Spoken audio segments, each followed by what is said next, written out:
Hey, welcome to 12 Tone. Today we're going to answer some audience questions, and joining me to read them is my brother Jareth. Hey folks! We've got a lot to get through, so let's dive right in. What's our first question? Anais asked, what made you decide to study music over other potential subjects? Honestly, the terrible design of the American public education system. I often joke that I'm a mathematician who accidentally went to music college, but the truth is that my public school experience scared me away from academia by giving me a completely false impression of what being a mathematician or a scientist actually meant. Instead, I decided to become a rock star because that seemed more fun, and by the time I realized my mistake, I was already well into a music degree and I'd fallen in love with the beautiful structures of music theory, so I decided to stay and learn more about that. Awesome! Marc Sunderham asked, who's your favorite Beatle? I'm tempted to say Ringo just because he's so underrated, but I think it has to be Paul. George did a lot of really cool experiments with different sounds and styles, and John had a really interesting musical vocabulary, even if he wasn't a very good person. But Paul's work with things like Hey Jude, Blackbird, Get Back, and Maybe I'm Amazed is the stuff that I find most compelling to listen to. All four of them were great artists, but if you're gonna make me pick one, it's McCartney for sure. Next. Patrick Foot asked, what instrument do you actually play? My degree is in vocal performance, so I'm primarily a singer, but you can't really get a degree like that without learning some piano, so I'm a decent keyboardist too. These days, though, I'm mainly a theorist and a composer, so most of the instruments I play are inside my head. Next question? Jonathan Moore asked, what are the best and worst things that becoming a creator has brought into your life? The best thing is definitely the community of YouTube educators. Everyone's so passionate, supportive, and friendly. I've received great advice and encouragement from some of my idols, and I've also gotten to know a lot of smaller creators who are doing amazing things and will definitely be making it huge sometime soon. As for the worst thing,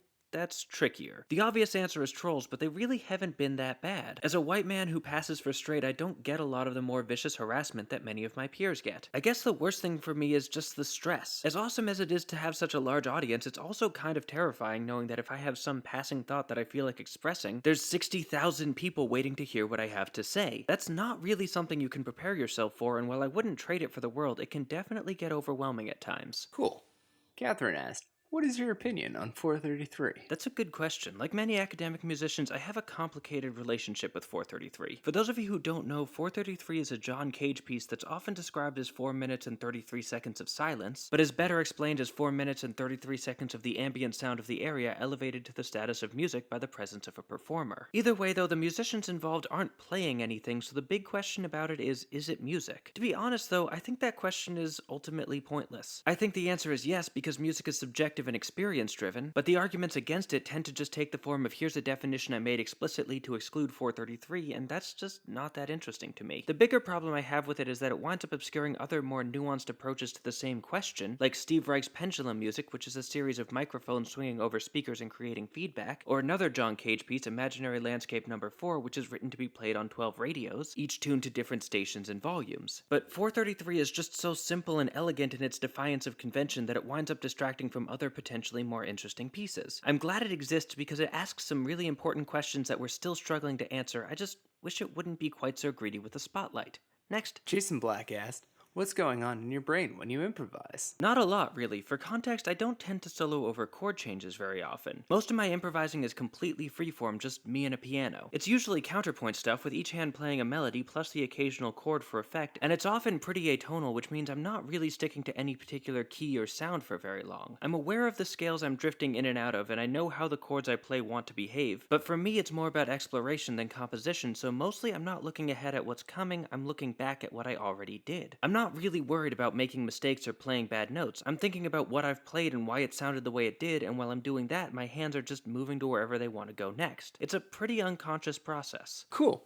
Jeffrey Steck asked, what is your favorite complement of instruments to arrange with and why? Anything with a good low end. I especially enjoy contrabasses and bassoons, but electric bass, tuba, and even just the left side of a piano are all really fun to work with. For higher end instruments, I love the sound of flutes and bells. They have this pure, almost innocent sound to them, and they often wind up in things I write even if they probably don't belong there. Next question. Brilliant Botany asked, if you had infinite resources and time, what is a video you'd love to make? Ooh, I actually have an idea I've been working on for a while here. Basically, I'd love to do a song arranging competition show, kind of like Iron Chef or Knife Fight if you know cooking shows. I'd bring in 2 great arrangers and assign them a song to work with and a special instrument they'd have to use. So like Scarborough Fair with a steel drum or Lullaby of Birdland with a string quartet. They'd also each get to work with a house band made up of 2 guitars, bass, drums, a keyboardist, and a singer. They'd go off to separate rooms for an hour to work with their band, then they'd come back and present to a panel of judges including me and and ideally some other YouTube music people like Adam Neely and Andrew Huang. I think it'd be really cool to do, and it'd make the world of music a lot more accessible to audiences in the same way cooking shows have done for food, but it could easily cost hundreds of thousands of dollars to do it right, and I don't quite have those resources yet. If you do, though, and you want to make this happen, my email is 12tomevideos@gmail.com.